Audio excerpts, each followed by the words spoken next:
DM, developing musicianship online. Hello and welcome back to DM Online. Today we're going to have a look at the music notation software called Musescore.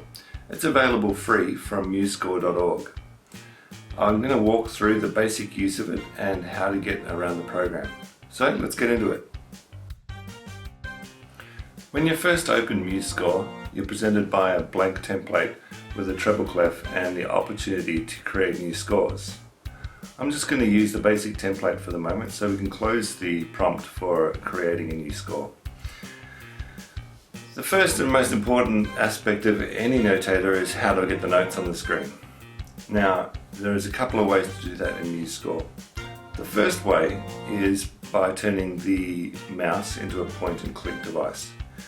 The left-hand top button where the N is in the note palette is the place to get the mouse pointer to change to a point and shoot mouse.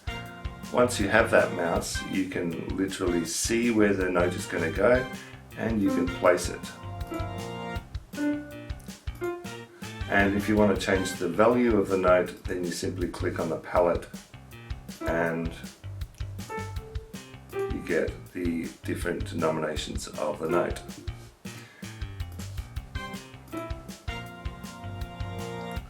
If you want to deactivate that, hitting the escape key will deactivate.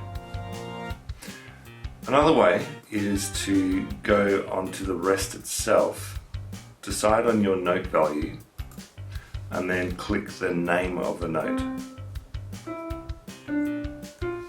Again, by changing the note value, you get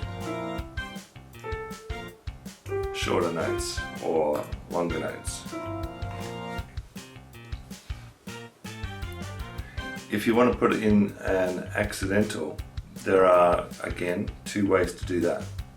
So when you are clicked on the note, if you click the sharp, it will create the accidental.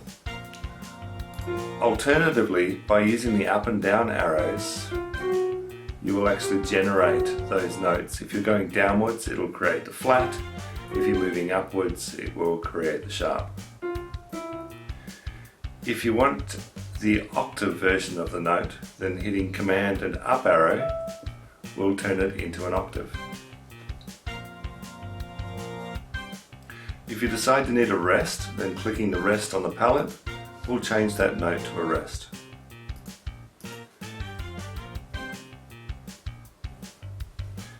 If you want to operate a different key signature, the palette down the side that comes up as a default contains key signatures, time signatures, clefs, etc.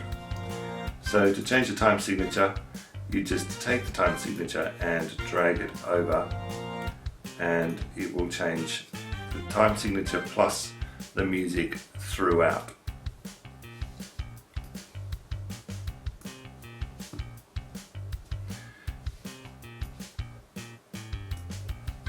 If you want to change the time signature at the point where you're at, simply drag the time signature into the spot where you need the new time signature. And from that point onwards, it's changed.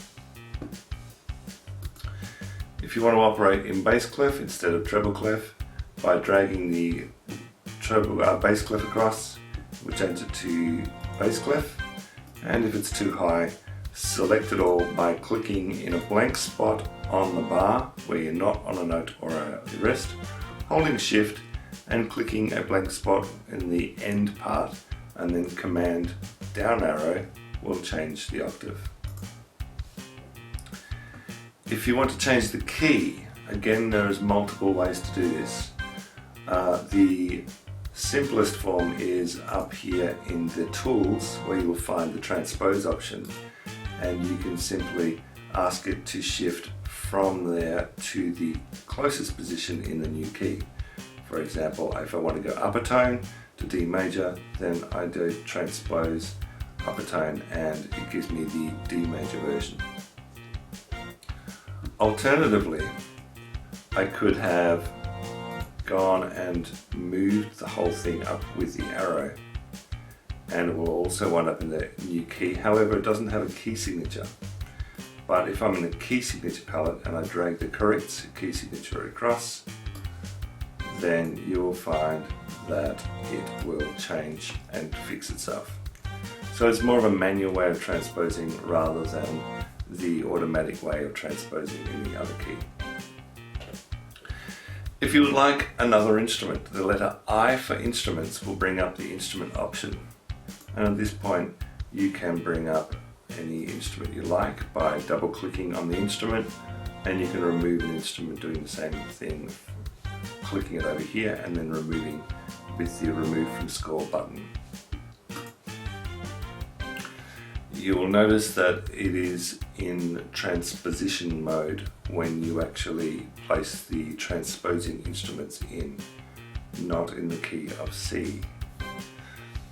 There is a concert pitch button at the top that allows you to switch between the key of the piece and the key with the transposing instruments. If you're a user of a MIDI keyboard, I have set up the Akai MPK Mini. It will talk to this software, but it takes a little bit of setup. I'm just going to start a new document, and I'm going to choose a piano stave. And then I'm going to need to go up to Preferences, where I will find in Note Input, the enabled MIDI input will be disabled. So if you enable MIDI input from Note Input, this will allow you to play your notes, whether it be real time or not real time. And in the I/O section, or input output section, there is a MIDI input setup. And if you have multiple devices, you may need to trigger the correct device to pick up the MIDI. If you're having trouble still, then the Restart Audio MIDI devices will often fix those sorts of problems. Once in there, if you click the N key and choose your note value, then you will find that you can input your notes from the MIDI keyboard.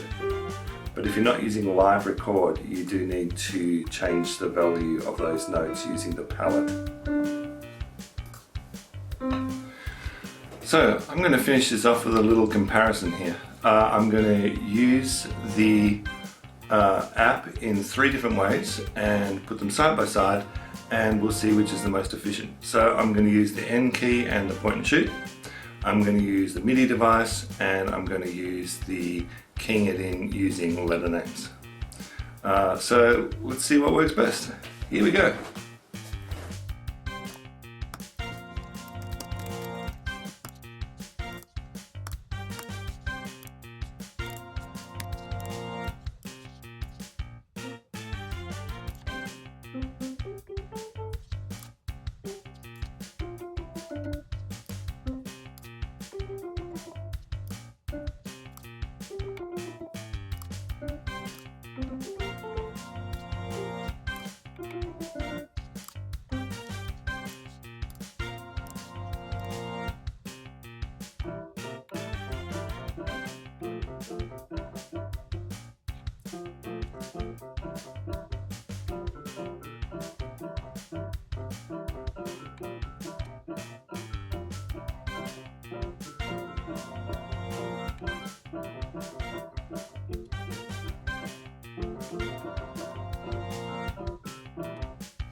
So after trying all 3 versions of the input of notation with exactly the same project, I can say that my workflow was sped up considerably by using an input device like a MIDI device. The typing in with note names I'm used to that style of notation because I don't normally carry around a MIDI device. So when I've got my laptop, that's how I do it. So I'm reasonably efficient at it, but the efficiency comes from copy and paste, copy and paste. That's the key to getting typing scores fast, is using a lot of copying and pasting and things like that. In terms of the point and shoot, that was the slowest. However, if I had used copy and paste, I could have sped up the process. In terms of stacking notes into chords, the MIDI keyboard, literally you just push the two keys and it comes up as a stacked note. The point and shoot required an option key to start with, and then it started doing it, but then after I'd done the option key, it kept doing it by itself. It's strange. And the typing was holding shift and then clicking the note name. It was a little bit finicky, and that's a big separation between this software and something like Sibelius, where stacking up chords and things like that's super easy. So next session I will do a Sibelius comparison, and we'll just see what the real differences are between free software and something you actually pay for. Okay, thanks for joining me, and I hope you can join me next time for a little bit of Sibelius. Until then, bye bye. Developing musicianship online.